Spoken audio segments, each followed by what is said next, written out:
I let them know it's a different garment. Let them know it's a different fabric. No pesto, a different sauce. When it comes from my lips, it's a different gloss. Yeah, I'm polished, the bar solid. Long journey, I'm built for mileage. Fontaine, when it come to trotting. The easy way is to go and support me. The hard way, trying to stop me. Don't come in bulk, you can't crop me. I'm too fly, you can't crop me. My hair long, but I ain't locking. Shorty bad, but she can't lock me. I met too many that said they got me. My heart broken, damn, they got me. Tables turn, I'm a hashtag. You a free agent and you mad. Summertime, you be teed up. In the wintertime, you be sad. Realize you shouldn't have let me go, so when I come up, you talk mad trash. Souls of Thought. Disclaimer. This live stream is for entertainment and commentary purposes only. Statements made are opinions, satire, or hypothetical discussion and should not be interpreted as factual claims. We are not journalists, attorneys, or professionals. We are reacting to publicly available information. No statements should be construed as accusations or assertions of wrongdoing. By viewing this content, you acknowledge that you are responsible for your own interpretations. Viewer discretion is advised. Are you making another beat, Daddy? Yeah. And Genius is my Loyalty dad. off the strength. Man, loyalty off the strength.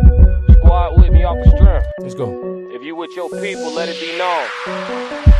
Loyalty off the strength. Yeah. Squad got me off the strength. Going crazy off the strength. Yeah. We ain't playing off the strength. My team strong. She with her ladies off the strength. My team strong. She with her ladies off the strength. Dog. She showing coochie like Boosie, sliding on her like the Tusi.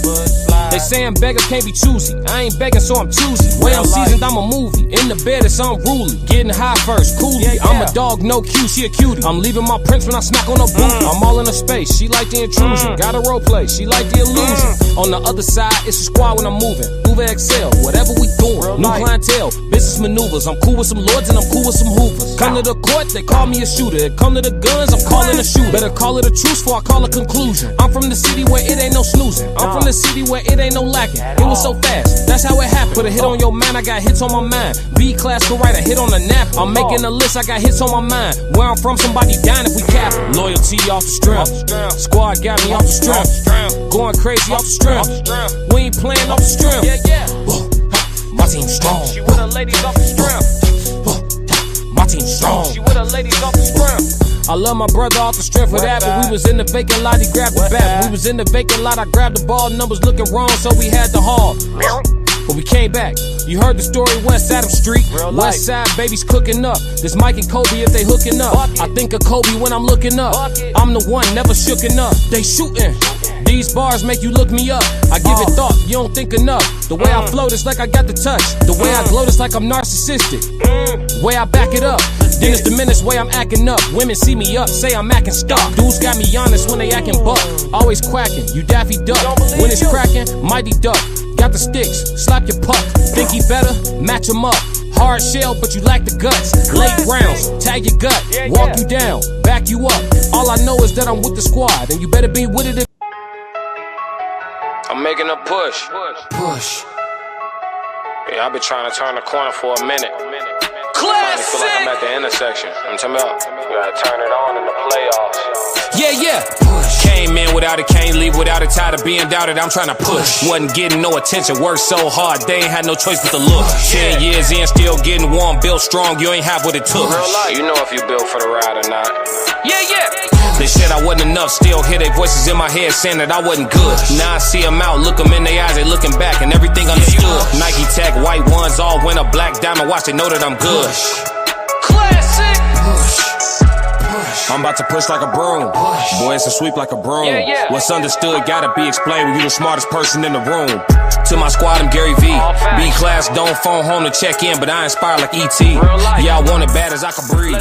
You don't know the half about the team. By accident, got in the league. That's my cuz, all I mean. Automatic from the three. I'm automatic on the beat. What's good? Everybody, welcome in. 333s are on deck, man. Y'all already see what's going on. It's Sessions with Souls tonight. We got something new that we're going to start unpacking here. I am also 1/5 of the Raw Society Coalition, but tonight you can call me the founder. You can call me the doctor. You can call me whatever you want to prescribe it to be tonight, but we're going to get it on tonight, man. I want to also give you guys some background on where this all stemmed from before we get into the session tonight with Souls. So Throughout my journey here on this platform we call YouTube, everybody has their niches, everybody has their creativity, everybody has their gifts. And a lot of times our gifts get overshadowed by our lack of understanding. And that's one of the things that I wanted to be able to display. Sometimes it's hard to display that in the comments. Sometimes it's hard to display that over live. Sometimes, depending on if you're on a panel. So, what's the best way to be able to say what you want when you want and not be interrupted? Is to do it solo. So, tonight and every Sunday night, we will be doing sessions with souls. Tonight, I will be using content from our very own The Classic Codes, better known as B Class. So make sure that y'all tune in to the Classic Codes. This content, again, will be coming from Classic Codes. With that being said, tonight you guys will witness the first ever YouTube content production. Let me say that again. Tonight will be a production. This is like none other. Every section, every segment, we'll let you know what's going on, why we moving, what we're doing. But before I get started, I do want to say shout out to Sonny. Sonny is in the chat. Sonny gave me the permission to utilize her as my first session with souls. Again, tonight is my opinions, guys. Tonight is my opinions. I'm going to play a video for you guys tonight that's going to break down to you what Sessions with Souls is all about, why it was created, and then we're going to get into the content. But I want you guys to understand that keep the chat popping, have your conversations in the chat, but we will not get to the chat until the end, until the last production of this content tonight. But I want you guys to ask any questions you may have and make sure that, you know, at the end of this content, this session with souls tonight, that you guys are able to utilize and ask me any questions you like. For those who don't know, I have a very vast, over 15 years of experience in the mental health career field. That's where my education is in. That's what I did while I did 20 years in the military. I had over 40,000 clients, probably more than that, even in the deployed environments as well. So when I talk about content, I look at content in a very different spectrum. I know a lot of times people take the comments that I say in the comments and they run with it or they overthink it. So Sessions with Souls is going to allow you guys to see my brain, how it works, how it operates in a respectful manner. So again, shout out to Classic for the content. Shout out to Sonny for allowing me to utilize you as the first session with souls. And again, tonight, anything I say has nothing to do with Sonny. This is Norris's view. Yeah, Norris, souls, whatever you want to call me, the founder. This is my view tonight. It has no pull on Sonny. It has no pull on the people who are on the panel. This is all about how I see content. Again, it won't be disrespectful, but I want you guys to see what I heard and what I see in content. So instead of me rambling at you guys, we're going to get this production started. And we're going to start off with the breakdown of what Sessions with Souls is all about. So everybody hang tight and listen to Souls come to you about the Sessions with Souls. Welcome to Sessions with Souls.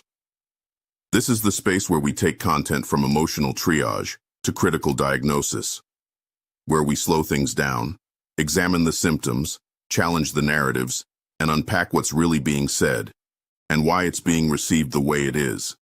This isn't therapy. This isn't clinical advice. These are my perspectives, my professional lens, my lived experience, and my honest observations.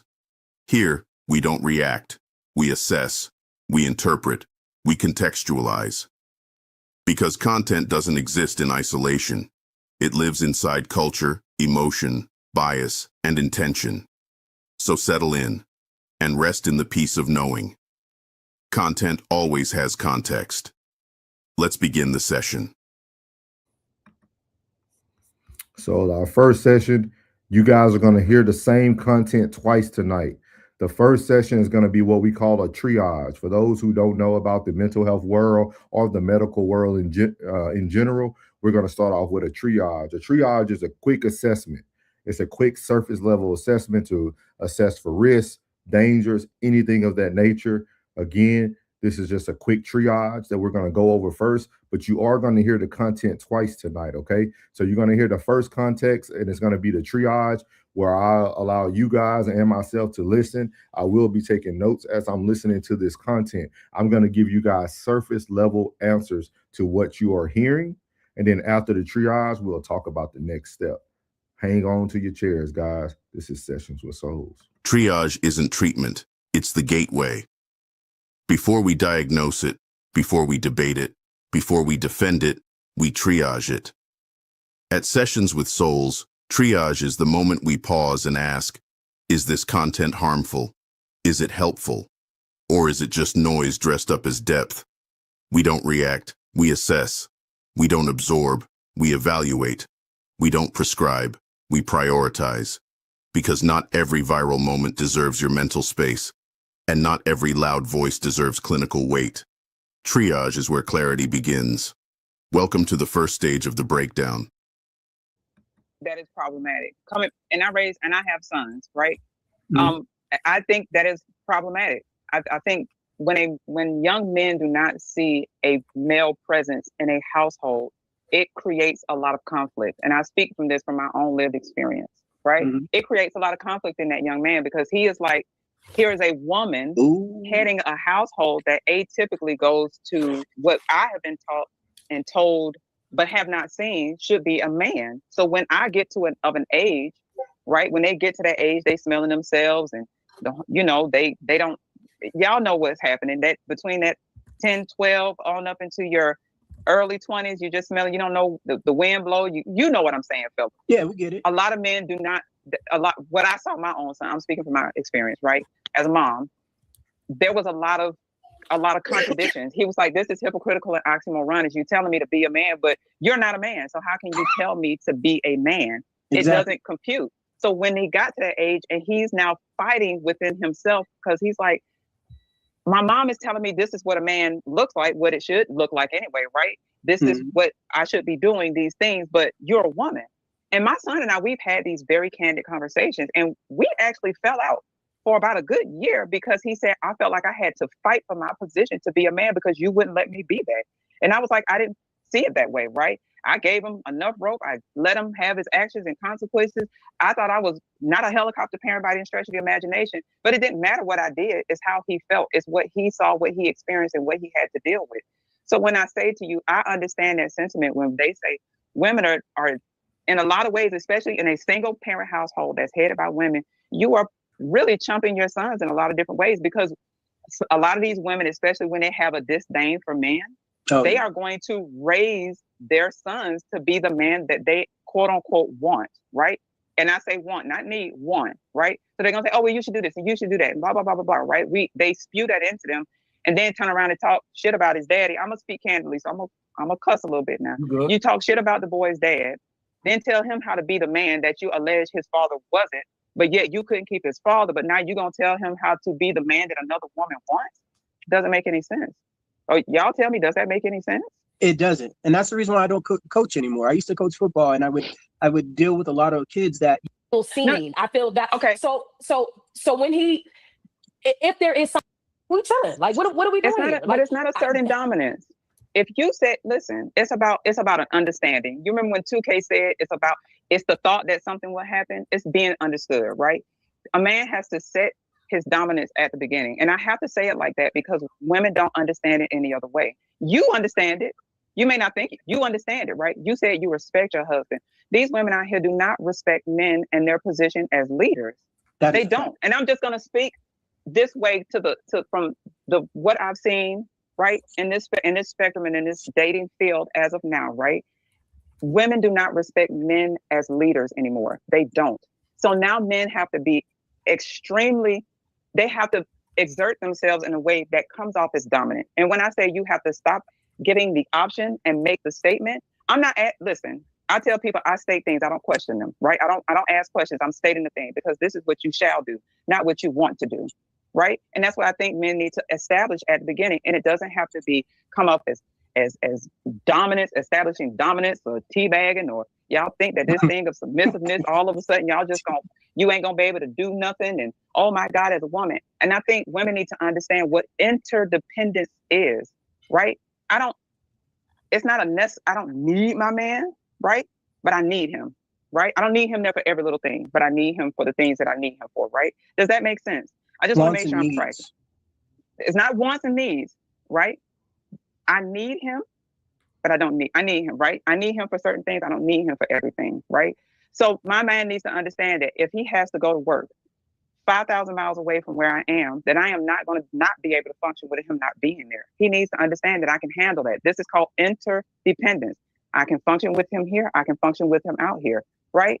If he gives me a directive and he's 5,000 miles away, he understands that if he gives me that directive, I'm going to follow it because I respect his leadership. I understand why the directive is being given. These women say, he ain't going to tell me what to do. I do what I want. I don't need no man. And what you're telling the man is that if I make my own money, I could do it myself. I could buy my own car. You know that Jill Scott song, I can kill the spider over my bed, blah, blah, blah, blah, blah. I said, no, I can't. I can't kill the spider. Yeah, I can make my own money, but I still need a man.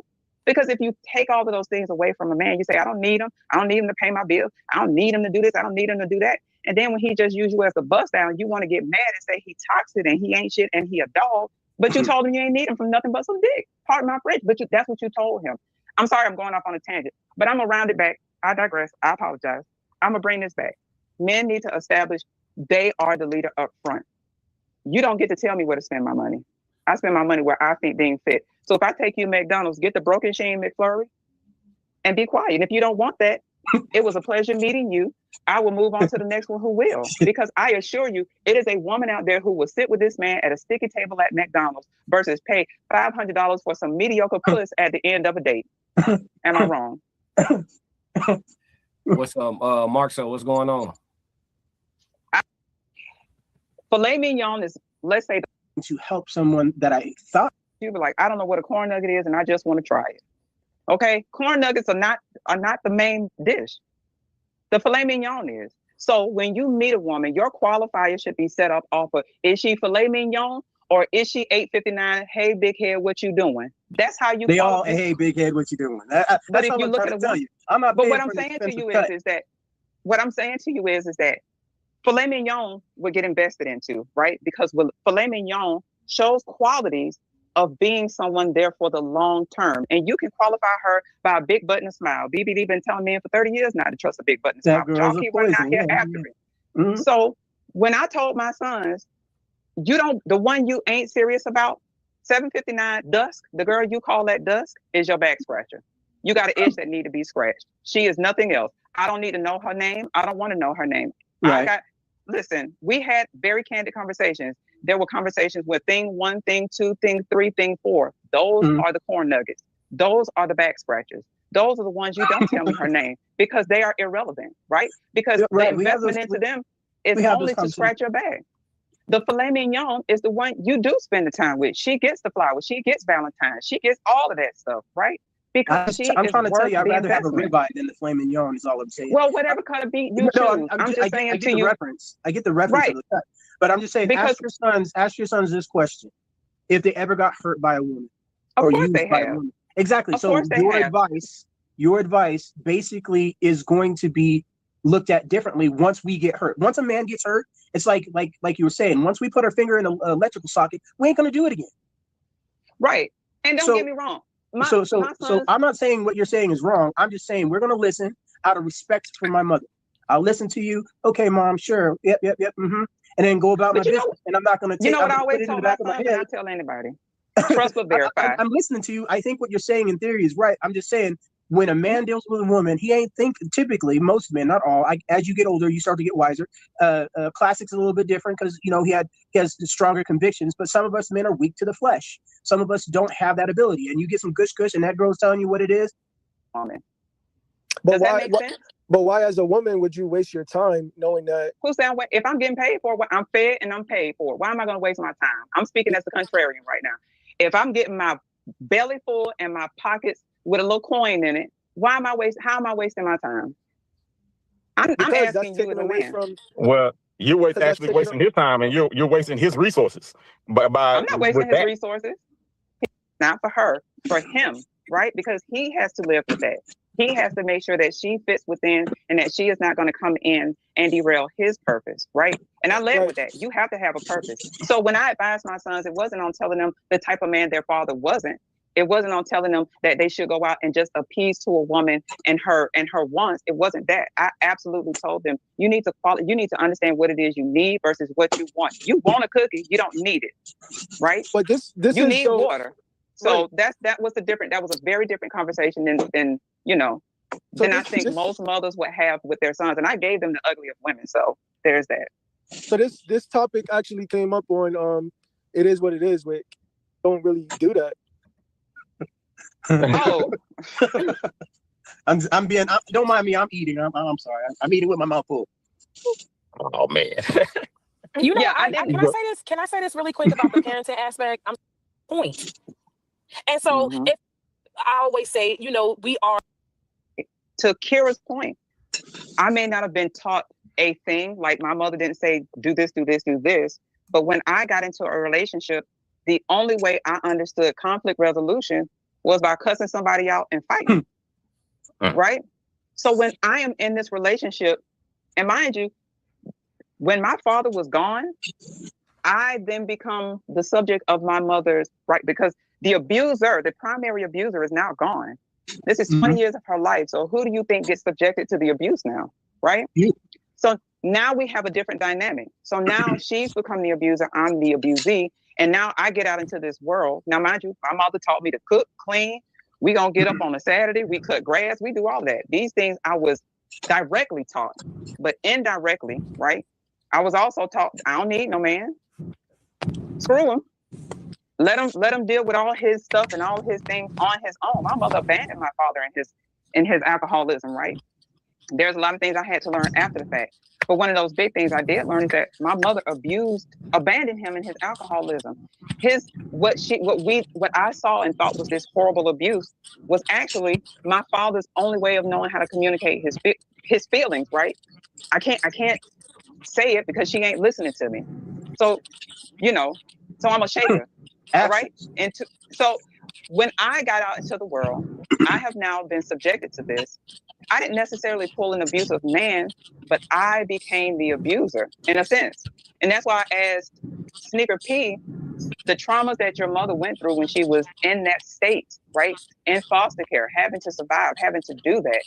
Do you not think that she took on that role when she got into that relationship with your father? Because she's always been in a state of survival, right? All right, so we're gonna stop there. We could listen to almost to the end. Shout out to Classic again for the 5 hours of content right there. I only chose to use like the last 15 to 20 minutes, and I was moving around so that you guys can hear what Sonny was initially saying. Again, I'm going to provide you guys what I'm hearing on the surface right now. Just the surface, has nothing to do with going deep. We'll get there later. But this is what I'm hearing on the surface. And I could be wrong. This is Soul's perspective. This is a Sessions with Souls. If you went to any other mental health clinic, not every provider is going to diagnose the person with the same diagnosis. You can hear the same verbiage. You can hear the same language. We all perceive and we all take in information differently. That's why I really wanted to do this show every Sunday, because I wanted to be able to articulate my thoughts without being interrupted and without having to worry about trying to defend my thoughts, but more about like what I'm seeing on the surface.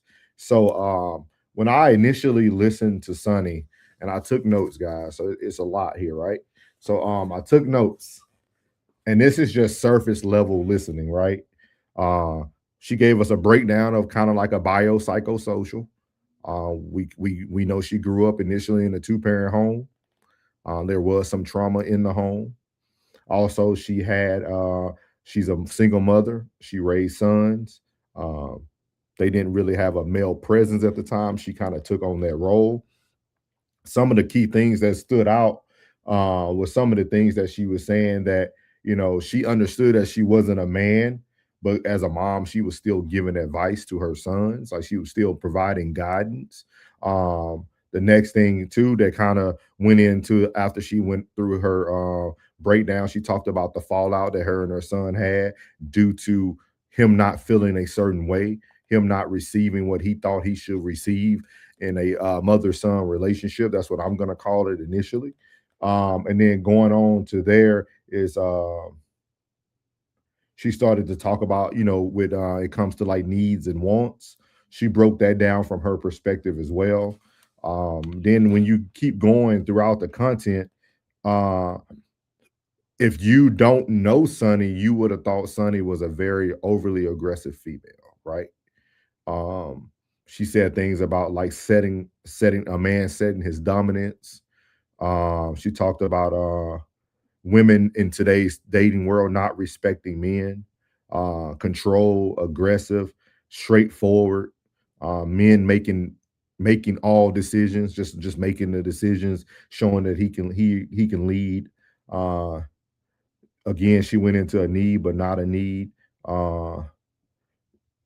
Also, just simply, she was talking about the difference between being directive as a man. Like men should be more directive. They should talk more direct about what needs to happen.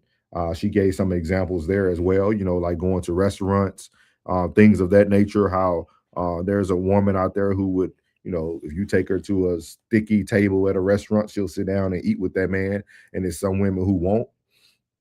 Then we go on to talk about, she talked a little bit about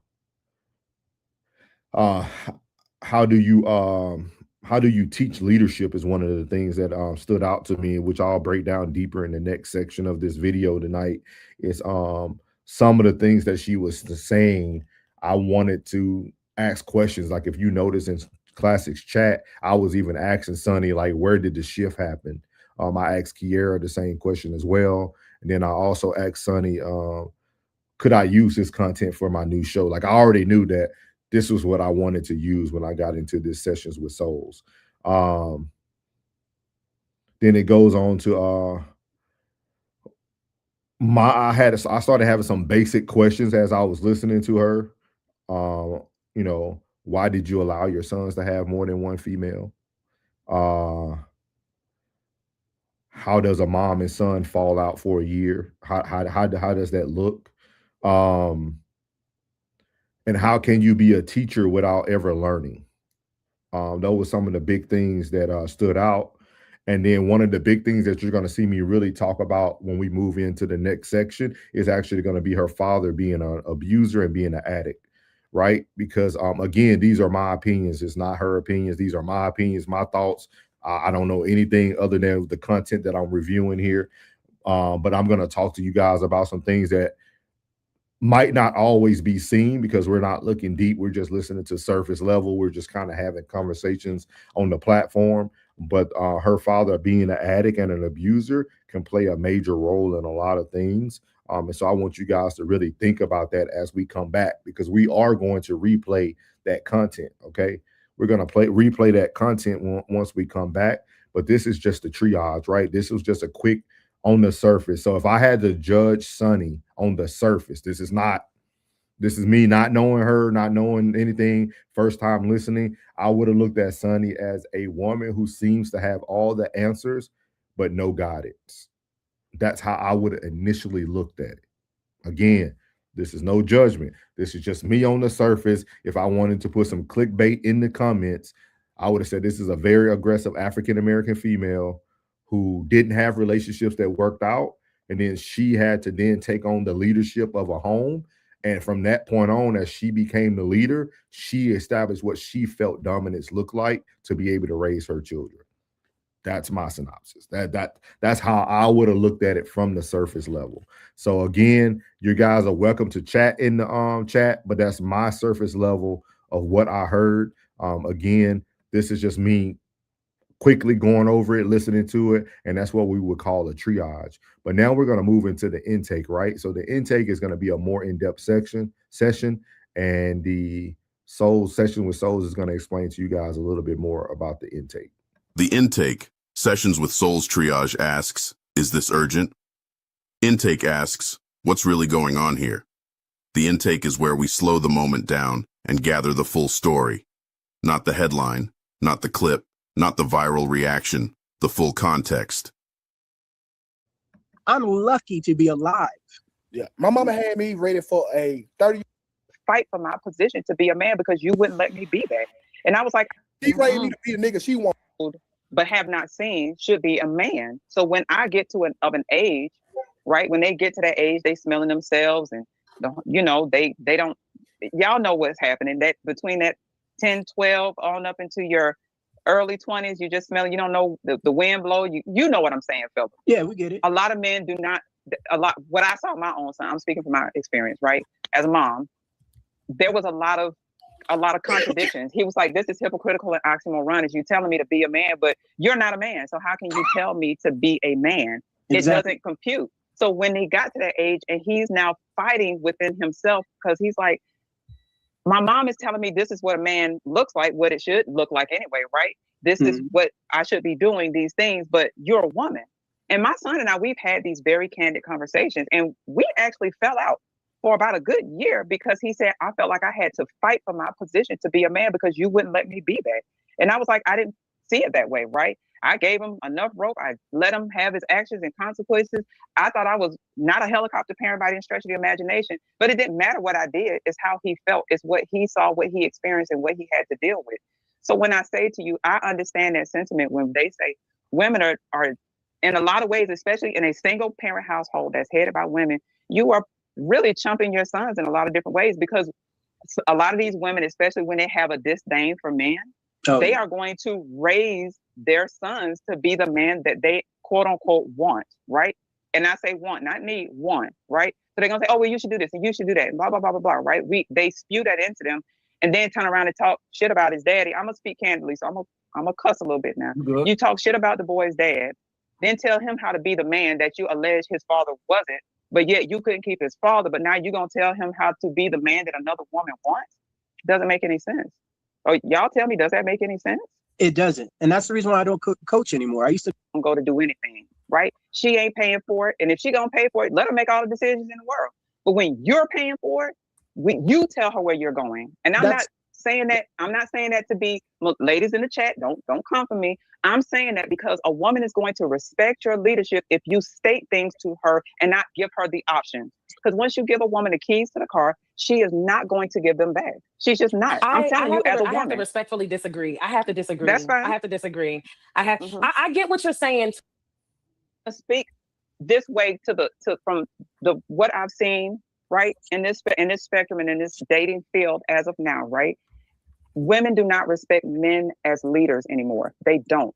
So now men have to be they have to exert themselves in a way that comes off as dominant. And when I say you have to stop giving the option and make the statement, listen, I tell people I state things, I don't question them, right? I don't ask questions, I'm stating the thing because this is what you shall do, not what you want to do, right? And that's what I think men need to establish at the beginning. And it doesn't have to come up as dominance, establishing dominance or teabagging, or y'all think that this thing of submissiveness, all of a sudden you ain't gonna be able to do nothing, and oh my God, as a woman. And I think women need to understand what interdependence is, right? I don't need my man, right?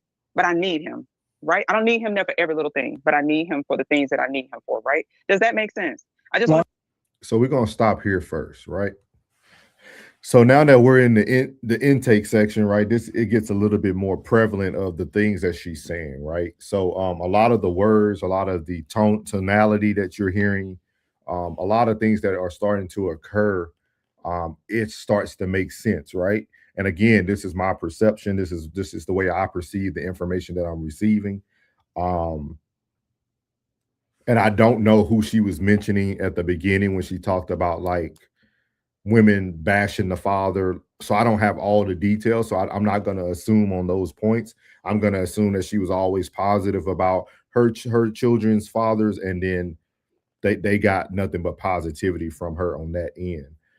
But then also we already have listened to that she experienced abuse in the household, right? As a kid in her upbringing.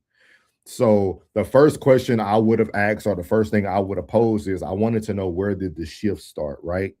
Because sometimes we get leadership and fear and we combine the two, right? Because a lot of times when people are trying to establish dominance, that's the word that we're going to use tonight, is sometimes that dominance comes from the fear that was once upon you, right? because all the positive things, because this is what really caught my eye about Sunny. And shout out to Sunny, man. I really enjoy her talking. I enjoy her content. What really stood out to me about Sunny was how positive she was towards men having control, but growing up in a environment where the man that would have been her example, his control was uncontrollable. So let me say that again if that doesn't make sense for you guys. So when I'm listening to Sunny, Sunny was very positive about men having control, being the leader, establishing dominance. But the biggest thing is having that control and being the leader. But when I think back to like the biopsychosocial part of it, when her upbringing and the things that she witnessed, how did she know what control or leadership looked like from a man who the man that she would have looked up to was very uncontrollable? So then I started to take the context of this is like, man, I think what Sunny really experiences is Sunny respects men so much now because Sunny's seen what an uncontrollable man looks like. The fear of dealing with an uncontrollable man, that could be substance abuse, that could be physical abuse, that could be emotional abuse. I think once people witness the worst side of what a man can look like, you now have a reverence for men, but it sometimes can come out of fear. Not just what you're seeing in society, but what you actually grew up in. And so that's what I really started to think about as I was listening to the content that night. Like I literally stopped putting anything in the comments and I just started really processing everything that was going on. Because even in the midst of her losing a year with her son as a relationship, was that beneficial? Was that something that he needed? Was it a moment where Sunny seeing that she was losing control even in that relationship, where as the mother to a child, in some form or matter, you would have some form of dominance? It's a lot of questions that come from this, right? That's why I said I'm just breaking it down from my perspective. If I had her up here, I would be asking a lot of open-ended questions at this point, because I would need to see how did she finally get to the conclusion of how she should then raise her sons so that they can be men. Because her example of a man, from what we got, that's it. I'm not judging her situation, none of that. I'm just saying from what we received, her mom grew up, when she grew up with her mom and her life and in her home, they experienced a very uncontrollable male figure. So at that point, regardless how life might shift for her, what did she start to look as control? And then she even mentioned as well that when the abuser left, that attention then came to her from her mother. And so these are questions that I was like going through my head at the time, right? Because during the content, everybody was kind of just speaking surface level. You know, it was kind of like, I'm gonna judge this about men, I'm gonna judge this about women, I'm gonna talk about this in the dating world and this and that of that nature. And Sonny, I will definitely let you address it, and you can definitely come up once we get towards the end, because I do want people to be able to hear your version of what happened. But this is just my opportunity in Sessions with Souls, is to process like what was going through my head. So those are some of the things that I initially thought about when I was listening to this content. I was initially thinking about, how does a woman then raise her sons to be men when the example that she would have had was very uncontrollable? So then we continue to move on. You continue to move on through the content. And this is why I also brought up in the comments earlier on that damaged goods are not redeemable. And it was certain people who were pushing back. And like I was saying, that regardless how we want to look at things, anything that happens to us negatively in life, yes, we are resilient. Yes, we bounce back, but you would never be the same quality of product that you were before you encountered that issue. It's no way possible. We all are resilient. We all bounce back, but you won't be the same version that came into that trauma, if that makes sense, right? So if you grew up as a kid and you experienced abuse in the home, your view of a home is now skewed. It doesn't matter that you watch Leave It to Beaver. It doesn't matter that you're watching shows with celebrities who have successful relationships. None of that matters, because at the end of the day, you are still semi-damaged, right? You have a surgery on something, yeah, you can bounce back. You might feel stronger than ever, but the integrity of that area that had a surgery put on is still going to always have some form of tension. It's always going to have some things that you just won't be able to do like you originally did. So those were the things that I was thinking about throughout the content. And I think Sonny, and I want to shout out Kira as well. They did a very good job pushing back on each other, but being respectful. And then when you continue to go on to this, I started to have more questions on how can you teach someone if you never learned? Like, I didn't understand how. That's why I kept asking the question, where did the shift happen? Where did the shift happen? Because the respect that Sonny has for men, if I only knew her backstory, I would say it was impossible for her to even stand up for men, but she does. So somewhere in there, she had a shift in her judgment, in her thinking process. And that could have been the information maybe her son gave back to her on the back end, things of that nature. But once you are entrenched in drama, you will never be the same. It's impossible. Everything that you do from that point on, you will always be in the defense of not being put into that moment of vulnerability. So then it had me start to question other things, right? As a mother, she started giving guidance to her son, but then the guidance to her son, in my opinion, was like, why would you not tell your son not to have more than one woman? Why would you want him to even start life out with not having what we would consider like sustainability in relationships, right? So those are questions that all came into my head. But the biggest thing is I'm going to continue to mention is Sonny was a witness of fallout.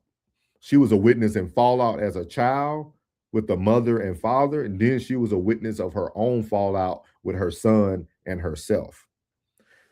With those two things intertwining, I have to give her nothing but credit and kudos for the respect that she still has for men today. Like, that has to be applauded, because from what she experienced, you would think that she probably would have been just very salty towards men. But somewhere again, which she'll be able to speak about it this afternoon, is to explain where that shift happened. And I appreciate everyone who's in the comments. I'm going to read them towards the end. But the biggest thing is that's what I got from that. And what I'm going to do now is, again, this is just the intake portion. This is just me telling you guys my in-depth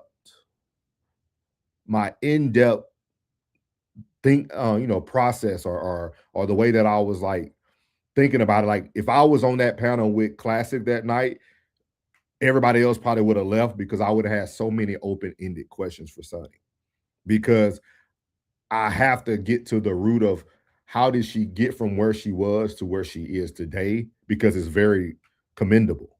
Like, I'm giving her nothing but her roses, because for her to be able to have the understanding throughout the night, she continued to say, hey, I'm going to let the men speak because I want to hear what the men have to say. For someone who probably experienced a lot of negative men, and I'm speculating, right? I don't know if she was married. I don't know if the kids' fathers. I don't know any of that. So this is all speculation. So I'm just thinking that somebody who somewhere down the line, those relationships didn't work out, but she doesn't have a tainted view today. So it's very interesting to me, especially with her being pretty much around my age or older. Like, with her being older, not being tainted, being able to be a respectful woman, being able to be a woman who understands what men are looking for, or at least her perception of what men are looking for, I thought was very intriguing. So I really want to say thank you to Sunny. I am going to let her come up if she like. I will drop the link in the chat for you, Sunny. But that was like my first moments there. And before I go into the content deposition, I have two chats here that I'm going to read. Classic said, "I totally agree, Souls. I'm probably changed by trauma. The old me wasn't the best version of me for me," which is shout out to Classic. And then shout out to Black Mona Lisa. She said, "I think people have to make conscious decisions to know that all men are not the same," which is very easy to say, but our subconscious takes over when we're in flight or fight. Sunny has a lot of fight in her. It doesn't look like she flighted a lot. It doesn't look like she ran away from the things that would have impacted her. So, but I shout out to Lisa too. I do agree with that. With that being said, I feel that your subconscious still affects your conscious decisions as well. So we're going to move into the final part before I allow Sunny to come up here and I drop the link. We're going to move into the content disposition. Here we go. Then content disposition is judgment with discipline. This is where Sessions with Souls separates itself. We don't just react to content, we triage it, we intake it, then we decide what it deserves. So after hearing everything I heard prior to me bringing Sunny up on the stage tonight, what I initially got out of the conversation with Sunny is that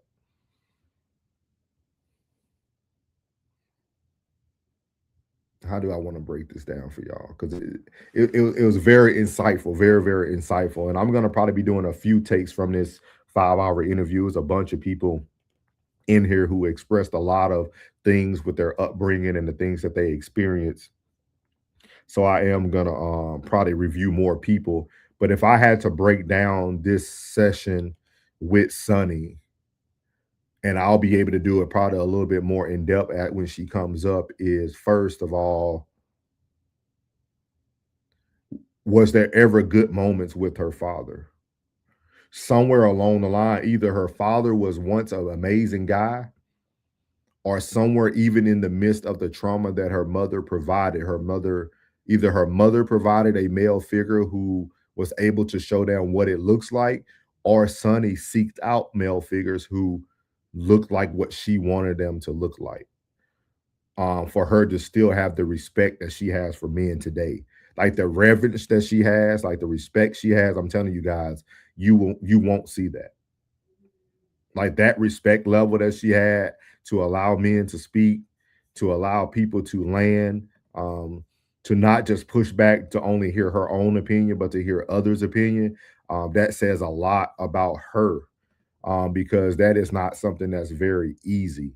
So if I had to get her a final content disposition, I would give her, and again, guys, these content dispositions are made up words. I'm not going out the DSM. I'm not diagnosing people with mental health issues, none of that. I'm just giving people a brief synopsis of what I hear, what goes through my brain. I would say that Sunny deals with a lot of grief. And grief has 5 stages to it. And sometimes you can stay in stages for years. Sometimes you can never leave stages. Sometimes you will leave a stage and come back to a stage. So I would initially say, if I had to get her any type of content disposition, it would be she deals with grief, but she allows her grief to grow her, and her grief is not what roots her. So that would be my content disposition for Sunny. And nobody can speak on Sunny better than Sunny. So Sunny is here. So we're going to bring Sunny up on the stage. Sunny, let me change the view real quick. And let's see here. How are you, ma'am? How are you? Let me get a better one. Let's see here. How are we going to do this? I don't know why I got us as different shapes. How you doing tonight, Miss Sunny? I'm good. How are y'all? We're doing well. Everybody's doing well. So I would like you to be able to, the floor is yours first. and then I'll ask any questions that might spawn up from what you have to say. But I want to say thank you, first of all, for allowing me to even use your form of content for my first sessions with Souls for the mental health content breakdown. So I want to say thank you. And I also want to give you your roses because, again, the respect and reverence that you have for men, regardless of what you experience, is very commendable. So I just want to say thank you. And the floor is yours, man. All right. Appreciate that. Yes, Really quickly, there's like an echo. I don't know if it's on my end or I'll if mute. it's Let me mute. So let me know if you hear. I'm about to mute. okay. Okay. I think it's gone. Can you hear me? Okay. So as always, thank you so much for having me up. It was a bit eye-opening for me. I a lot of times don't even watch like the content when when the replay, it takes me a little bit of time because I'm like, oh my God, is that really me? But oh man, I don't know. I guess ask the questions. I would like to not kind of go off into these tangents. I would like to really address the questions specifically. So wherever you want to start, I'm willing to start there with you. Awesome. Sounds good. And just so you don't have the echo, if you don't mind muting, I'll ask the question and then I'll mute myself. So awesome. So first starting off, I would like to hear a little bit more about your upbringing when it came to your relationship with your father. Could you express to us if there was ever any positive moments that you've seen prior to his fight with addiction? And then also after you answer about your father, if your mother is still with us or if you still have a relationship with your mother today, when did that shift happen? Okay. So I did have a relationship with my dad. My parents separated when I was 8. So, and a lot of my memories of my father were very positive, believe it or not. The fight that I saw, or the disdain or the abuse for that happened in my household, didn't necessarily happen to me and my sibling. It was more between my parents, right? So it wasn't like my father, took his frustrations or his angst out on me and my sibling. He took it mostly out on my mom. So there's that. So when my father left, like I was explaining to you all in the video, I was only 8. My sibling is 6 years older than me. So she was what 14, something like that. So I used to hear this all the time when my mom would get mad. You just like your daddy. You just like your daddy, right? So the things in that short span of time, in 8 years, that I saw my mother do to my father, she began to do that to me as I got older, right? So it was like, oh, you're just like your daddy. I'm doing something, right? She gives me an instruction to do something. I'm doing it. Then it's not good enough. Then she gives me another instruction to do another thing. And it's like, okay, I'm doing it. Then if I don't do it in her mind the way she wants me to do it, it becomes a problem. So it's like you're now kind of, I always say it's like you picking a fight, but it's like, why are you picking a fight with me? I'm just a kid, right? So as we move forward and I'm getting older, right? The the the conflict between my mother and I got so bad. I'm about to overshare a whole lot, but it's okay because I feel like if people can learn from my history, right, then I feel like a job well done. If I reached 1 or a million, I'm okay with that. So I'm gonna overshare. So when I hit 13, right, my mother was just determined that I was just unbearable. And she sent me off to a group home for 3 years. She signed away her parental rights. She says, I'm not going to fight you and feed you. So I'm going to send you away. So let me put this into context. So I have 8 years with my father. She calls the police. She sends, pulls out restraining orders. She's doing things to remove him from the house. Now he's gone. I'm here. And for the last 8 years up until this point, what do I hear my mom tell me? You're just like your daddy. She goes and picks fights. She goes and she does things, and she says that I'm being disrespectful, and she tells people about how, I'm uncontrollable. I'm doing all of this stuff and whatever the case may be, right? And then she finds a way to get me out of the house. So if you think about that, I am now thinking that maybe my dad isn't this horrible person that she has now told us he was. So I now have a different little perspective, right? I want to believe what she says, because what she went through was horrendous, right? I was there. My dad did wild stuff, right? I saw the physical ramifications of their fights sometimes. But a lot of things, I think I wanted to believe my mom as being the victim so bad that I convinced myself my dad was the bad guy, right? So as I now move forward into adulthood and I now have my first child, my mom is still kind of doing the same things, but now she's kind of putting these weird implications, is what my brain thinks about my relationship with my son, my oldest son. So I'm like, I don't know any better. I've never had a kid. There's that, anybody who's had a kid at one point in their life understands the absolute fear that comes along with that, and just unknowing. So a lot of things I kind of delegate to my mom, but then she's turning around and she's saying that I'm not capable of taking care of this kid. I'm doing all of this stuff. I have more children, right? I was engaged to my two oldest sons' father. My youngest son is by a different man. However, life happens. So even with that, right? This man asked me to marry him. He asked her for my hand in marriage. And she was just like, well, what are you going to, she essentially, I'm paraphrasing because I don't remember exactly what she said, but she essentially told him, all you're going to do is end up leaving her anyway. And then just told me that all the things that I was pouring into this man at the time, I loved him. This was the father of my children. He was my fiance. When he was at his low, I was right there with, what do you need me to do? I'm going to fill in. I'm going to pour into you. And I watched, him grow from that, right? He flourished in his career and all of that stuff for me doing that.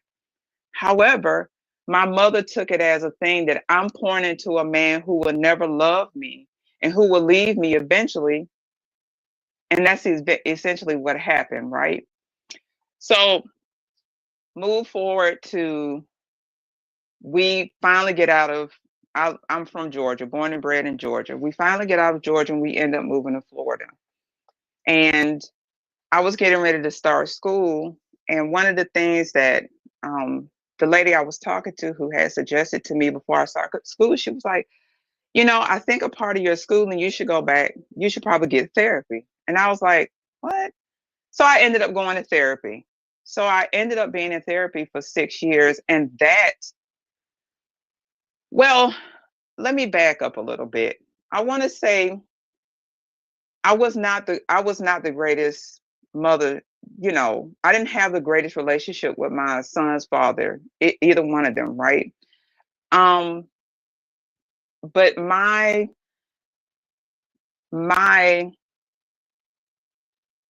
feelings towards them wasn't disdain, it was hurt, right? And when you really think about it, a woman who has a disdain for the father of their children, this typically comes from a hurt place, right?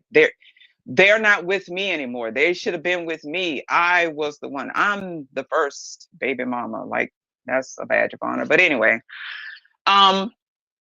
so I was hurt, right? I was hurt. This was the man I thought I was going to marry. This was the man that I wanted to spend the rest of my life with. There were a lot of things I didn't understand, right? I didn't look at it from his lived perspective in a relationship. I looked at it from my lived perspective in a relationship. I was the victim. I was the one who was hurt and aggrieved in this relationship. His feelings and his position and his perspective, I didn't care about. I didn't even think to consider it because I wasn't taught that.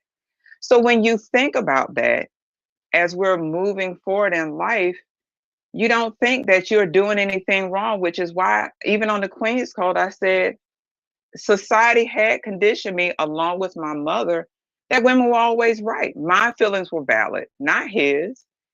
So moving forward to when I started therapy, I went into the therapy session, and my therapist, he was a psychologist, had a very different way of treating me, right? So in my sessions, he would just say, "Tell me how your day was." And I would just prattle on, right? He wouldn't really ask questions unless I stopped or in my thoughts or whatever. And then it was just like, one day I was talking about my mother and a relationship with my son's father. And something hit me because I was sitting there. It's like you've just sat somewhere and you're just like talking to yourself. Like I would go into these sessions and essentially just talk to myself, right? And one day I was just having this conversation with myself, and I had said something, and I think I had said something like, well, he just never, and I stopped. And in that moment is when the turn happened for me. And I can't remember exactly what I was saying, but I can tell you what I realized. I had realized that I was the constant in all these relationships. I was the constant, right? So if I'm saying that this man was not a good man, my mother wasn't necessarily the best mom, then what is that saying about me, right? And I said, I'm not a victim, but I had lived in a victim mentality for so long, right? I was insecure. I had babies and all this other kind of stuff, right? I was the victim, right? Me. And I was just like, I'm not a victim. And in that moment, I had realized that I wasn't the only person that was harmed in these relationships. So was the other person. And then the other epiphany for me is that I've been talking shit about my children's father, who is a man, duh, and I have sons. So how do you make this make sense to your children to say in one breath you love them, but hate the man you created them with? And in that moment, I literally sat in that session and I bawled my eyes out because I'm like, I have sat here and essentially told my children I have a disdain for them, while also saying that I love them, while not thinking about the hypocrisy and the oxymoronicness of all of this. And it broke my heart because I thought about it from the perspective that my children are getting older, right? They're getting to that age where they're liking girls and all this other kind of stuff. And I was like, but I've become the very thing I said I didn't want to be, right? I was the one causing harm. I would walk into a room. This is the other thing that flipped the switch for me as well. I walked into our living room. We lived in Florida. And I walked into the living room and I said, "Hey guys," and I started scratching my head. Every one of my children did like this. And I said, "Wait a minute. What is happening?" And I was like, "Why did y'all do that?" And my son said, "Well, I thought you was gonna hit me." And I'm like, "Why would I hit you? I just came in here like to ask them if they wanted something to eat or not." That broke my heart. Because what I used to say, man, I wish a woman would put her hands on my son. Man, I'll beat us. Blah, blah, blah. And I'm like, first of all, how are you going to say that when your children flinch when you walk in the room and just do this? Think about that. And it just that hurt my soul because I said, if some woman actually had went out here and put her hands on my son, I'll be hammed up somewhere in somebody county jail or federal, because you're not going to do that. But then I said, how can you feel that way when you are becoming the problem? You are the problem. You're setting the standard to the type of woman that these young men are going to be with. You are the foundation. You are the first woman that they'll ever be in a relationship with, and they're going to pattern every relationship thereafter after your personality, your traits, your qualities, your all of this.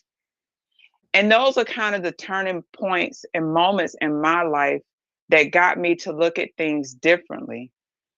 The other one is my oldest son. They were cleaning up, and I had said, listen, y'all need to clean up. And I would give rapid fire directives. I need you to do this, and this, right? So as my middle son was cleaning out, he was unloading the dishwasher, and he dropped a plate and he broke it. And I was livid. I was just mad. So I go in there, I'm fussing. My oldest son came in there. He was like, how are you going? He said, first of all, you came in here. You're telling us to do all of this stuff. You're not giving us an opportunity to finish one thing before you tell us another thing. And now you in here yelling at him because he broke a plate. And these are just moments, these are moments that I'm having with my children. And I'm listening to them now, right? I didn't listen to them before, right? I would hear them. You know, I tell people all the time, there's a difference between listening to someone and hearing someone. I would only hear them, right? I wasn't listening to them. I wasn't engaging with them to understand the things that their perception of me as their mom. I was only just doing, you're going to do what I tell you to do. And that's that. So that's kind of how it was a grouping of years of me getting to that point where I said, okay, I have to look at things from a very different lived perspective. But also, I felt like my mom put me through it. My mom put me through a lot of things. So my recollection of when I really sat back and thought about it, my mother weaponized her motherhood and her womanhood, right? There were times I did nothing to my mom and she called the police on me. Why? To establish dominance, right? I'm gonna show you. You gonna do what I tell you to do, whether you think you're gonna do it or not. Who else did she do that to? My dad. My dad was a cool cucumber. I have a lot of good memories of my father. It was PBS on the weekends, watching Masterpiece Theater. It was puzzles. It was him. Oh, go ahead. I'm so sorry. No, you're fine, because I just want to be able to so we can, because I appreciate all of that, because so it's very unique, because as you heard me breaking it down, I didn't know any of those details, right? So I was getting a lot from what you were saying, but I didn't know if you were the woman in those positions. So the first thing I wanted to just ask you about, did anyone throughout your life or throughout your counseling talk to you about transference? No, I don't even know what that is. Okay, so transference is actually a psychodynamic construct. So this normally happens when people displace feelings, expectations. Then they also have relationship templates attached to them. And you experience the core mechanisms that make up this. One is nurturing mother, and the other one is an unavailable caregiver. So when you think back to your childhood, that's why I said, when I started to listen to you, the first thing that I could think of was her childhood has molded almost 90% of her thought process. And somewhere in there, you kind of let us know that you were able to shift kind of from your own recollection and going through therapy. With that being said, you went through having an unavailable caregiver. Your mom literally let you go. She literally let you go, but then that transference from somebody not being available for you, you became overly available for your children, right? So you became that nurturing mother that doesn't you ever seen the movie on Lifetime, Mother Dearest or Mama Dearest, whatever that was on Lifetime? Oh yeah, I watched Mommy Dearest a long time ago. Yeah. So you could become like that mom that you're thinking now that I have to do all these things to overcompensate for the things that I don't want my children to witness, but then they still do it. In the Black society, we call this generational curses, but we actually need to teach our children the actual mental health terms so that they can better understand what's going on. Because transference can go on through so many different elements of your life. And that's what you experience. You experience an unavailable caregiver who didn't want you. And then you also started to almost fault yourself for being the common denominator. Even though the common denominator is what shifted you, it wasn't the right shift, but it still got you in the right place. It's like driving a car right and never driving a stick for the first time. You might make some wrong moves, but that doesn't mean you're going to stall out, right? So you were able to make some shifts. They weren't always the right shifts, but you didn't stall out. It grew you over time. But initially, instead of blaming yourself as the common denominator, you should have broke down, okay, what does nurturing look like for me as a mother now? Okay, what does being an available caregiver looks like for me? But in those moments, that energy just transfers over. And we experience this a lot, especially in the African-American homes, because like you said, you have great memories of your father going up until 8 years old. And now that makes sense to me, because within your shift, you started to realize, okay, it wasn't him all the time. Even though he did have his substance use and his own flaws, you still got to experience majority of your childhood, which is like those important phases. You were 8 years old. So you got to think about it. We remember most stuff from like what, 5 to 7. Like, you people have very vivid memories from those times. You probably could sit down and tell me everything that happened to you from 7 to 8, like very vividly. And I don't think people understand that.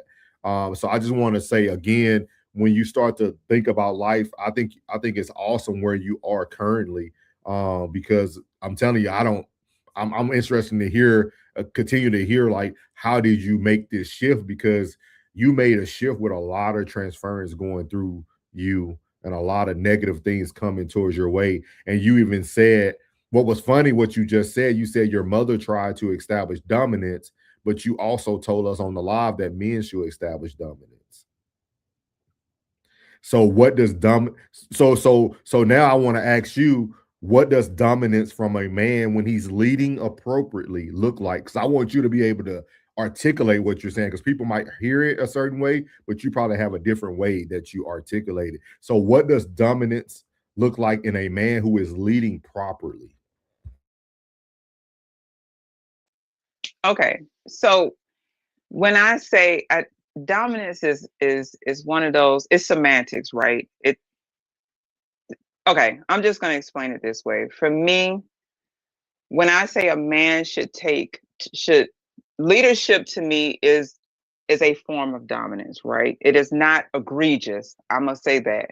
So for me, as a woman who's headed a household for all of her children's life, essentially, there are just certain things I don't want to pick, if that makes sense. If you're going to take me out to dinner, take me out to dinner, right? If I'm busy with work and you come in and you say, hey, listen, I left you a sandwich in there. I got your gas in your car. I saw it was at E or whatever. Stuff like that. Take something off the plate that I don't have to think about, right? Because I'm so used to making these decisions. And if you allow me the space to continue to make them, I am. And unfortunately, I am just going to be like, he's now my child. And it's in so many ways in my brain, because I've had to make those decisions throughout their life, right? And it's not, I will respect him as a man, but I feel like if I have to make these decisions, if you're going to ask me what you want to eat or where you want to go, I'm going to be like, well, if you're going to ask me, hell, I should have just planned it. So for me, that's what that is, right? Leadership is just coming in and stating the thing, doing the thing without me having to ask you for it. Now, I know there's, in some instances, I will have to do that, right? I will have to ask you for things because you're not going to know everything I might need at that moment. So there are things I understand I'm going to have to ask you, right? That I need, hey, can you go get this for me? I forgot, whatever. But the things that I think that are just everyday, like, hey, we're cohabitating, we're in the same home, then yeah, I would expect you to pay bills, right? Or at least we have an understanding of what, if you explain to me, listen, I need you to take care of this, this, and this. Cool. Give me my directives up front. You take care of lights, water, gas. You got it. No problem. Every month. Everything else I got. That's what I'm talking about when I say leadership. There's just certain decisions that I'm going to need you just to do. Food, dinner, bills, responsibilities, all just certain things I'm going to expect you to just understand it needs to be done. Because if you leave it up, if you don't do it and I have to do it, then now I'm back in that mode of survival, if you will, right? I'm going to question your ability to lead, right? Does that make sense? It does. So this is amazing. So now I have a follow-up question for that. So now that I hear what you're saying, I have two questions for you. The first one I would like you to answer, and this is more for the women. How does Sonny, what threshold does Sonny put on leadership or the man having dominance or taking control before it becomes a negative thing? And then secondly, why do you feel that just because a man doesn't make certain decisions, he's not a healthy leader or leading properly? Because I heard you say a key word, and again, this is your opportunity. I'm giving you opportunity to be able to speak because I don't want to speak for you. But I also heard you say you wanted that man to take things off of your table that you were normally used to doing. So we have to establish correct boundaries, right? Because that man probably came from a relationship where he doesn't want to do vice versa, right? He might came from a relationship or a marriage where the woman did go ahead and cook dinner, you know what I mean? Go ahead and make the plans for vacations. And because I'm that way. Like if there's a woman in my life, I want you to take the same stresses off of me, right? If you say you want to go on vacation, I'm the money. So if you want to go plan it, let me know what day I need to take off and I'm good. Like I don't care about what boat we gonna ride on. I don't care about what hotel we gonna be in because I'm doing this because it makes you happy, not because I want to go anyway. I'm just going because you're planning the trip for the family. So where does Sonny create that threshold to know, one, when does the dominance or leadership becomes overwhelming or that man is taking advantage of it?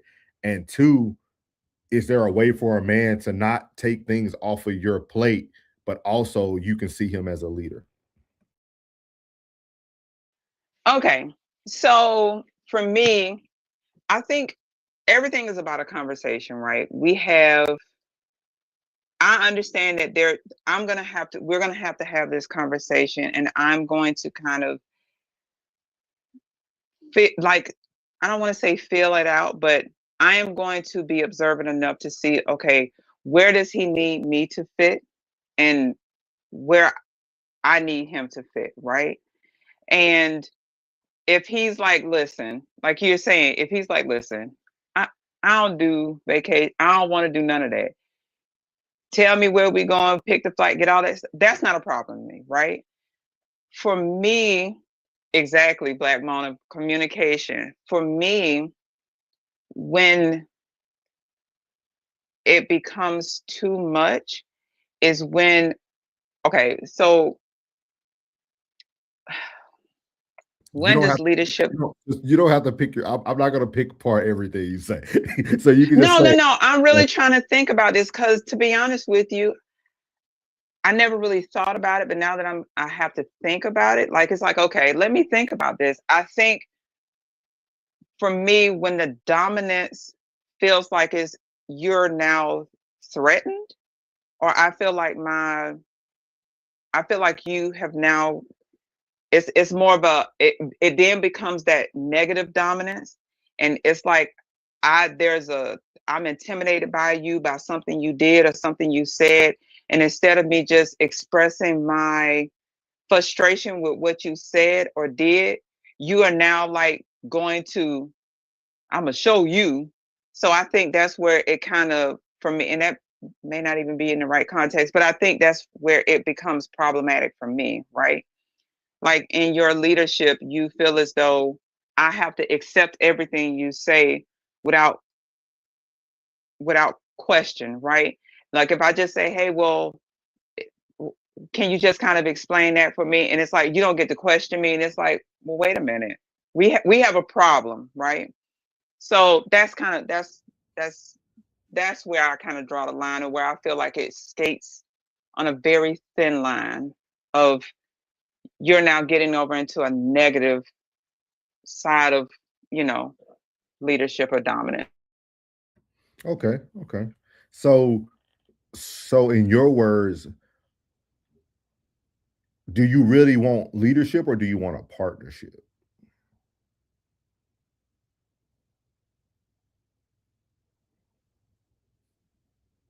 Because if I can't make, if I'm coming in and you're telling me that you would like me to take some things off your plate, and I take that on, we communicate about it, and I start to make decisions, and I get frustrated when you're asking me questions about it now, it's almost like, well, you should have just did it yourself.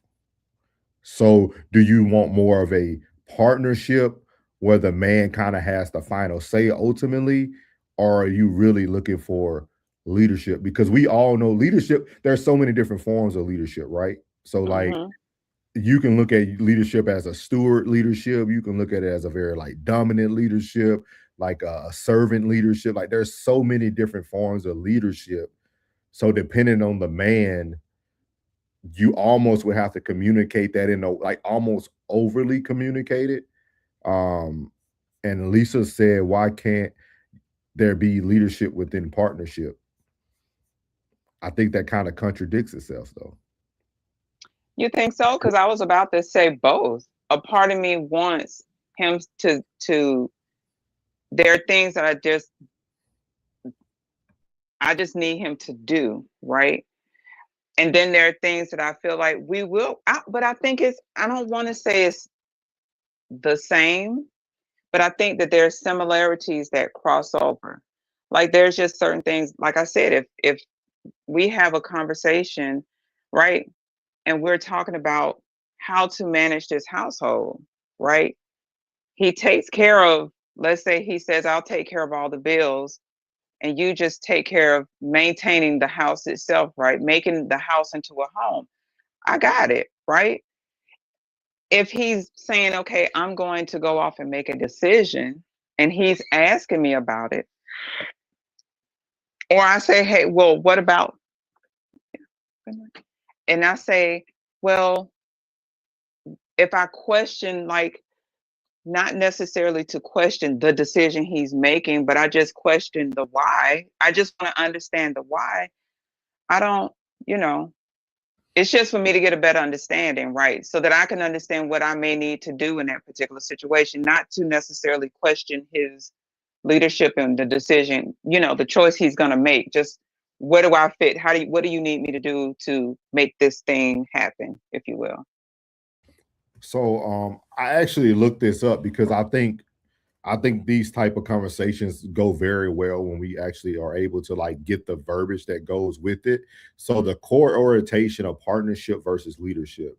So when it comes to the dimension of power, partnership means we share the power. Leadership means the power is centralized. That means it's with one person ultimately. Next, you have the authority. In a partnership, you distribute the authority. In leadership, it's a designated authoritative person or authority. The next one says decision flow. In a partnership, we collaborate. It's collaborative. In a leadership, it's directed. And then next, it says accountability. In a partnership, accountability is mutual, both 50-50. In a leadership, ultimately, it rests on the leader itself. And then last, emotional tone. It says a partnership is equity, and then leadership is responsibility. So that's why I feel like when you really break down the definition, you can't have both. It's a very dangerous line that we start to cross when we think we can have two things that aren't the same.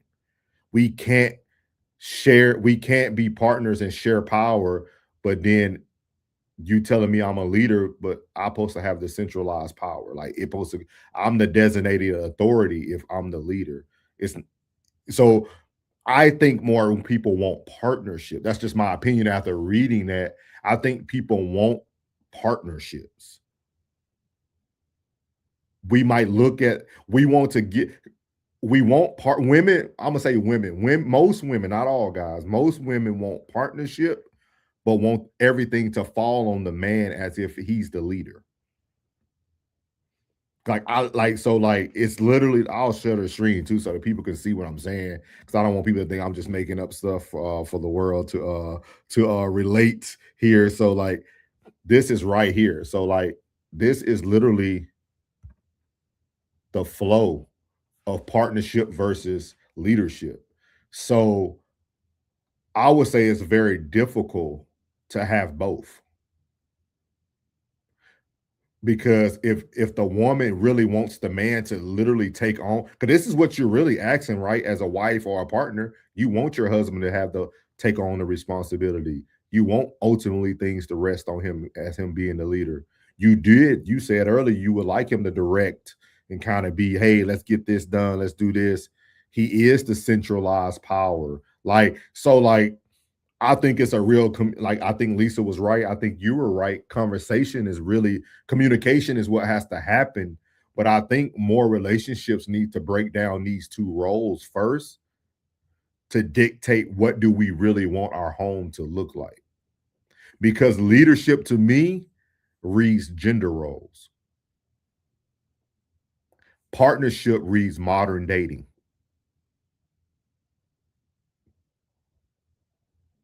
That's what I get from it. I could be wrong. This is just how I perceive it. But I look at partnership as what women and men are looking for today in modern dating. And I think gender roles goes back to leadership. Because when you do gender roles, now Miss Sunny can have centralized power, right? When it comes to parenting, mothering. She can designate her authority when it comes to taking care of the kids, making sure the teachers are treating our kids right. You can direct the decision flow in the children's life. You can take accountability that rests on you as being the leader, as the mom, like we used to see a lot in in olden times. Like I know for myself, my mom always stopped working every time she got pregnant. My dad would not let her work. She literally raised all of us until we were 5 years old to get into pre-K or school. And then she went back to doing what she was doing. And I think those are the type of things that like we're currently missing today. Like we're missing what roles really look like. And we're kind of just putting words where we want to fill in the margin, if that makes sense. I don't disagree with that. I can see why you would say that. I think for me, I think still that I still want somebody to lead my household, right? Like I said, the dynamics might be a little bit different now. I don't mind a man leading, right? I don't mind that. Here's where I wanted to ask this question the last panel, so I'll ask it now. So as a woman who has done this, I'm trying to get my words together and I'm trying not to prattle on, is that I will say this, as a woman, I have to trust in your leadership. I can't follow you blindly. And I think what I have run into is that a lot of men want you to respect them as a leader simply because they're men. Not anything else. They haven't done the thing to make you believe in their leadership. And I think for me, something as simple as setting up a date or taking me out to dinner is not complicated, right? Not to me, right? I'm not saying that it's not for a man, it wouldn't be a bit of a stress because you don't know what I like, all this other kind of stuff. However, I believe if you ask the right questions, right? Just like you said, I want to ask these open-ended questions. You'll get me to tell you whatever you want to know. What kind of food you like? Ooh, let me tell you about steak, right? So you can figure out my likes and my wants just simply by communicating well, asking the right questions. So therefore, you get to now say, okay, well, I know she likes steak and burgers and vegan. She'll eat anything at this point. So my options are wide open. So the question now is what do you choose, right? Or do I just go off and just ask her? I know it sounds, I don't know how it sounds, but for me, if you can't pick dinner or a place for us to go and have our first date to sit and get to know each other, what happens when you have to make larger decisions, complex decisions, difficult decisions, right? You can't pick dinner. And now you want me to sit here and believe that some difficulty comes up and you're going to be able to handle that. I know the correlation might seem wild, but that's just what I'm saying. That's, for me, lead, right? I know what that looks like. I've had to do it. I know what that feels like. I've had to do it, right? I didn't ask my kids permission. Hey, what do y'all think about this? They were like, what? I just did. I had to do it. So now if that man comes into my life and he says, I want you to follow my lead. Okay, show me what you got. So I still look at it as leadership, right? And I think this is kind of twofold because leadership for a man looks very differently than leadership for a woman, right? If I understand what my leadership looks like as a woman, the children, the nurturing, the household, the food, all of this, then he should kind of understand that leadership as a man, which is, to Black Mona's point, I can see why it looks like a partnership on that level, right? Because if you understand your roles in this dynamic, then you'll understand that these things are similar, but they just look different because a man is doing his thing and a woman is doing her thing. I'll land with that. Okay. And I think it's unique. So I'm not pushing back on you or Mona, Lisa, but with that being said, I don't think they intertwine if we get back to gender roles. You see what I mean? Because I'm not asking, Sonny's not gonna ask Souls to go pick up the kids. That's your job. You see what I mean? Like, I'm never gonna intertwine that. So I'm out here making the bread, and everything else that you're supposed to be doing, you should be figuring it out. I feel like we have started to intertwine roles because everybody wants to accommodate the next person instead of allowing that man. Because like, I grew up in a 2-parent household. I tell people I grew up in a home where I didn't hear it. I never see my dad yell. I never see my mom yell. I never see anybody raise their voice. But I also seen actions very loudly, right? Like, no matter what my mom did, it didn't matter what job she had. When my mom was working at a school, cleaning schools at night, my mom would get home at 11 or 12 o'clock at night, and she still brought the pine saw out and mopped the whole house. She washed my dad's scrubs so he can get them ironed and go to work. Like, my mom role never changed because of her responsibilities that she had in addition to what life looks like. I think in today's time, everybody wants to intertwine, and then now we think we have a partnership. No, Sonny, you go pick up the kids. Maybe you need to develop a carpool thing or get you some girlfriends so that you're not bothering Souls to go get the kids, because Souls might stay over work longer. I might pick up some extra hours because I know Sonny said she's trying to go to Florida with the kids next month. So like, as a man, I should never have to think about those little small things that we are now intertwining into life. Like, I tell people all the time, like, my dad will be in the stands in the first quarter of my football games, and then look at the halftime, he was gone, right? He went back to the hospital. He had different shifts. Nothing was intertwined. Like, my mom still made sure we got picked up from the games. And I really feel that a lot of people don't like it, but you have to get back to gender roles. No one likes that anymore.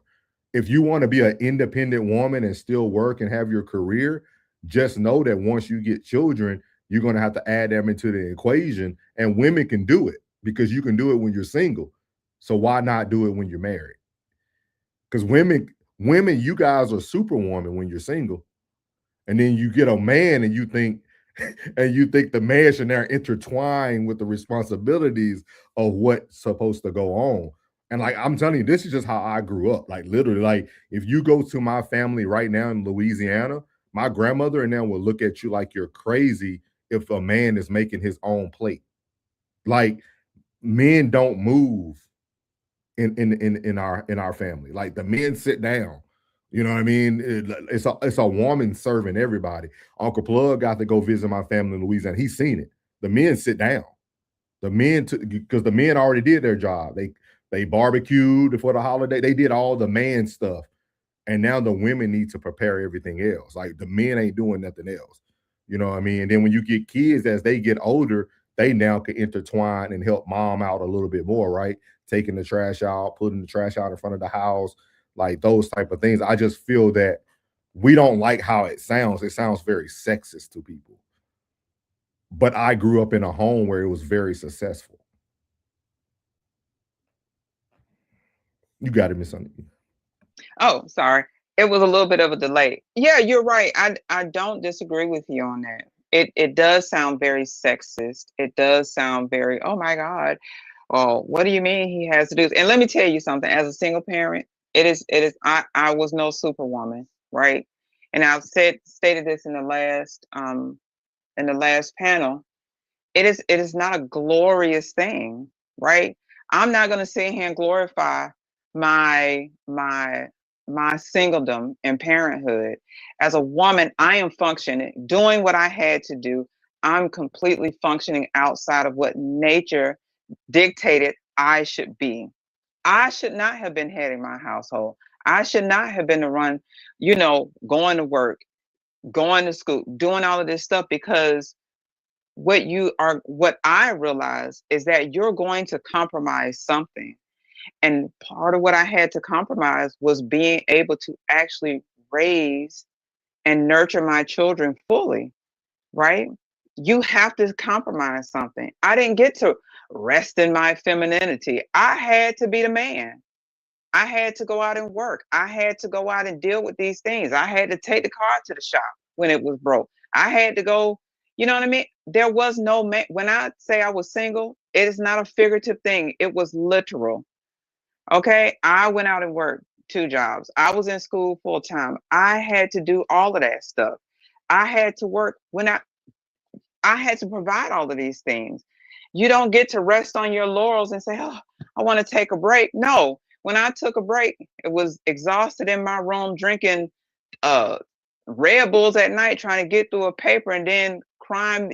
I'm telling you, it is not a glorious thing living in that, existing and doing that thing in a space.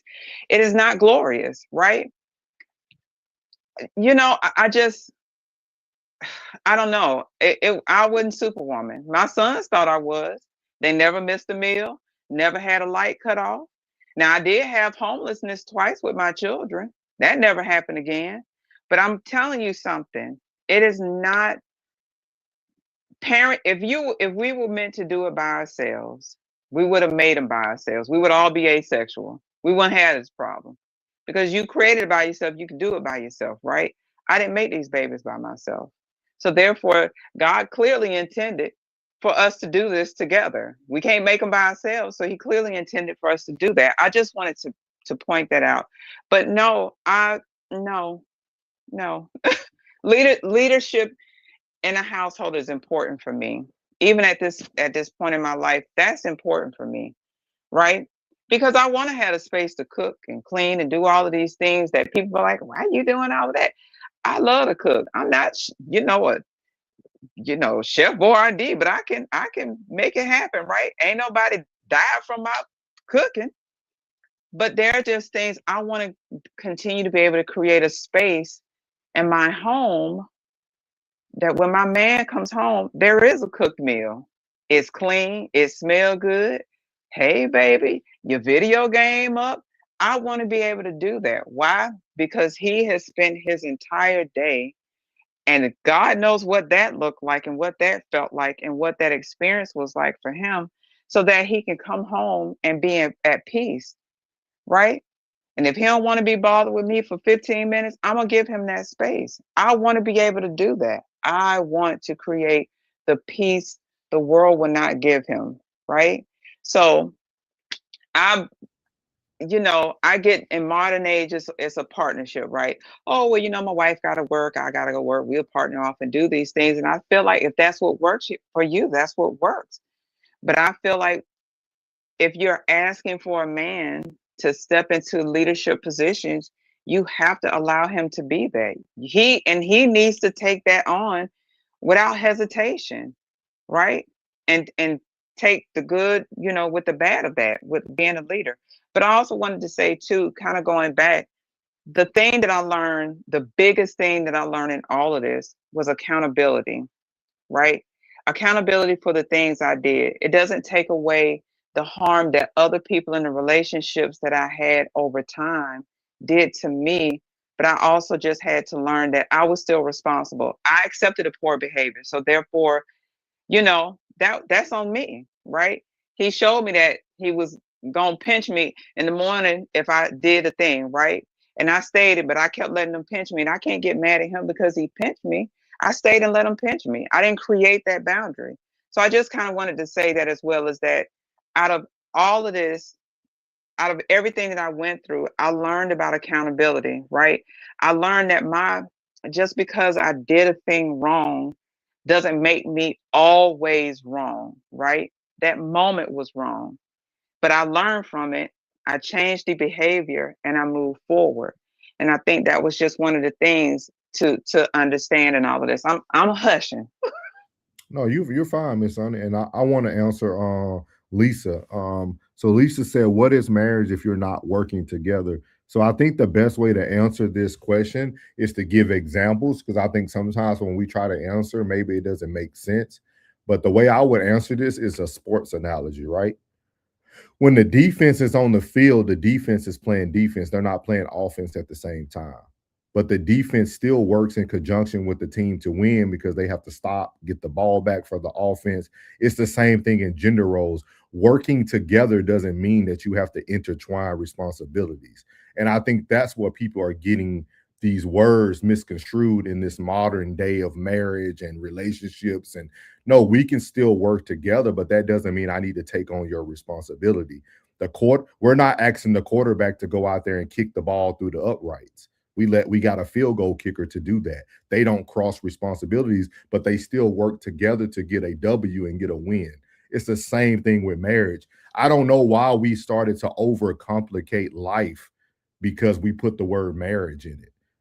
Everything that we experience, and this is something we talk about a lot in mental health. When we used to talk to patients, I used to always tell my clients, if you had a magic wand, what would life look like for you? And it was never realistic, because we start to we overthink now. Everybody's really so deep, and no, it's very common sense.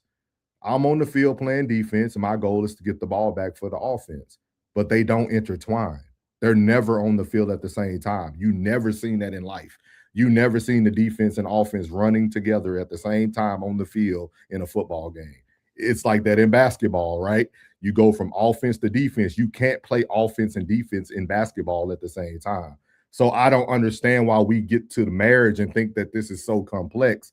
You can work together with not being together.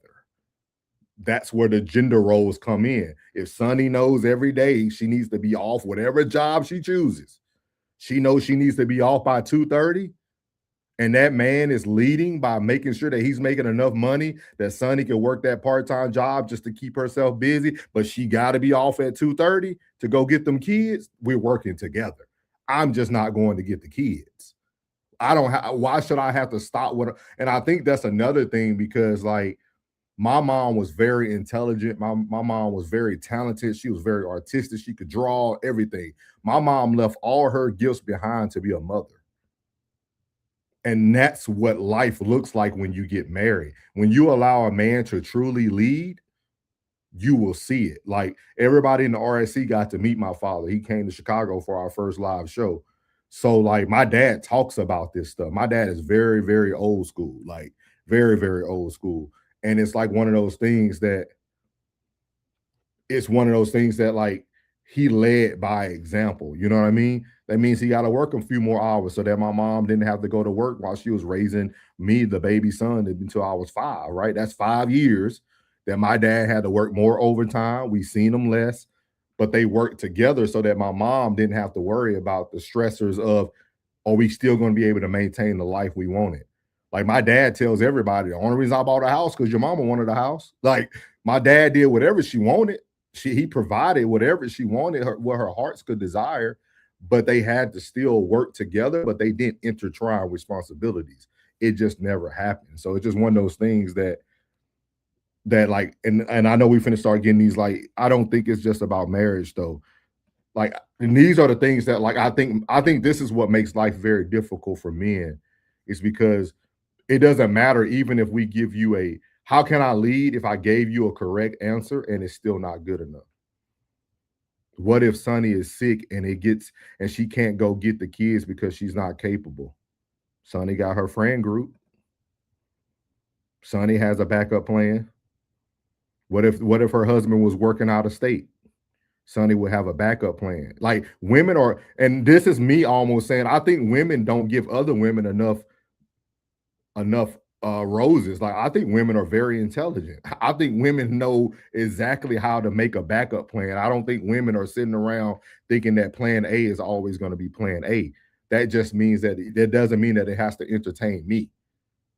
You know, and that's why I said at the very beginning of the conversation, maybe Sonny gets in a carpool group.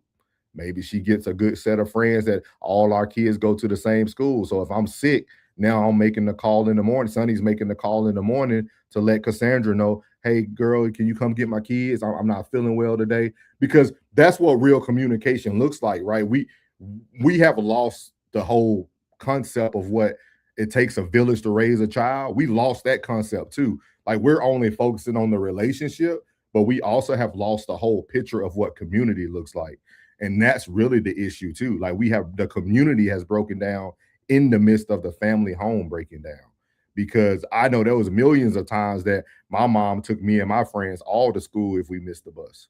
Like, there's been multiple trips like that. My mom would pick up everybody, or you can come over our house and eat dinner until your mom can get off of work to come get you from our house. Like, these are things that we don't have to overthink. I think we just try to make excuses to make our side sound better. Like, no, you got to work together. No, you don't. You still, I give women all full capability that they can do it. Her man or her husband got to go get them kids. No, they don't. I just gave you 13 ways that man never has to step in. And I know that's not going to be agreeable to probably 90% of women today. But I think most women who really are seeking love, I think it looks different for people. I think it looks different from a woman who's fed up and tired of doing everything on her own. She'll start to understand what leadership looks like. There's nowhere you can go in a workplace where the CEO is down there doing things. The CEO is not telling the bottom of the totem pole person when they're coming to work or running scheduling. They have people for these positions. But again, they don't work together. They work separately to all get to the same goal. So it's just one of those things, though. But before we end tonight, Miss Honey, is there anything that you would like to tell the fans that we have at the Raw Society? Oh, before you do that, Miss Honey, one second. I forgot. My boy Classic, man. We got to play music. Classic did send a cash money tonight. So where we at? Are you making another beat, Daddy? And Genius is my dad. Classic. Oh, we talk about money? Get money. Let's talk about it. My money look different now. When I talk about 50, Used to be $50. I'm talking about 50,000. Gotta move a little different. Yeah. My maneuvers is in and out. Ain't trying to get spotted. At all. Too introvert to be in the crowd. Real life. I'm low key at the coach store buying plain Janes, no logos. When you spend as much time on the boat as I do, you ain't really got a showboat. I got my own brand, wear my own clothes. You swear to God I got it out of Soho. I had a baddie made me think about a ring, but I seen. Thank you to Classic for the $5 super chat. He said for the first episode, all prayers, all muscle, RSC is to the top. Yeah, we're trying to continue to keep bringing different forms of content so that we're not looking like every channel that you see on YouTube. And hopefully we continue to grow this Sessions with Souls. We're going to bring more and more issues up. Who knows? Miss Sunny might become a regular on Sessions with Souls on Sundays if she would like. But yeah, so is there anything that you would like to leave everybody with so that you can kind of accommodate like your thoughts about everything? Yeah, so I would just like to say again, thank you so much for having me up.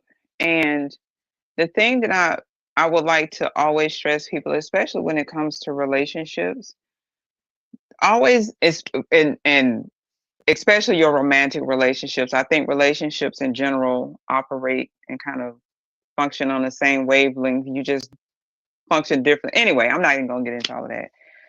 I'm just gonna say this: understand when you get into relationships, understand what you need versus what you want. Right? If you if you want, just understand you don't need the want, right? You need the need. Understand what it is you need. And I say that to say, like, when you asked me about my sons when they started dating multiple people, I think in that they understood, they learned what they needed versus what they wanted. It wasn't, and it's not always about the physical side of it, but I think that's just very important. And I think the other important thing that I want to leave people with is you're not the victim all the time. You are a victim of your choices. You're a victim of your circumstances, but you have the opportunities and the ability to change that, right?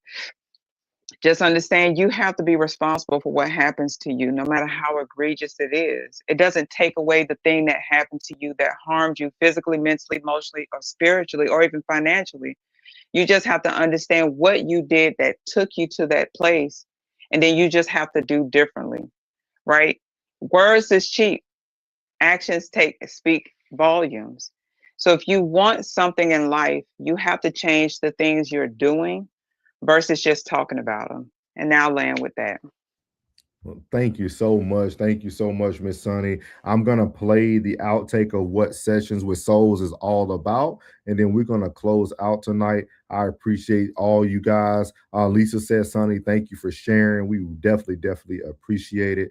So we're going to give you guys a closing loop of what Session with Souls is all about, and then we're going to close out today's show. Thank you again, Miss Sunny. Welcome to Sessions with Souls.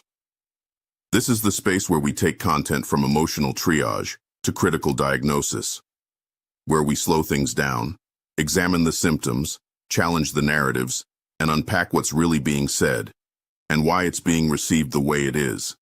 This isn't therapy. This isn't clinical advice. These are my perspectives, my professional lens, my lived experience, and my honest observations. Here, we don't react. We assess. We interpret. We contextualize. Because content doesn't exist in isolation. It lives inside culture, emotion, bias, and intention. So settle in and rest in the peace of knowing. Content always has context. Let's begin the session. Why you ain't say nothing? I'm only gonna do this once. You always knew I'd make it in the beginning. Why you ain't say nothing? You believed in me the whole time, for real? Yeah. I couldn't tell. You was around me from the beginning. Why you ain't say nothing? Why you ain't say nothing? Seen them hard times, couldn't kill me. Why you ain't say nothing? Why you ain't say nothing? Stages on moon getting bigger. Now you wanna say something. But watching my story, y'all winning. Why you ain't say nothing? Why you ain't say nothing? Why you ain't say nothing? Why you ain't say nothing? Why you ain't say nothing? You was around me from the beginning. Why you ain't say nothing? Stages on moon getting bigger. Now you wanna say something. Put that on my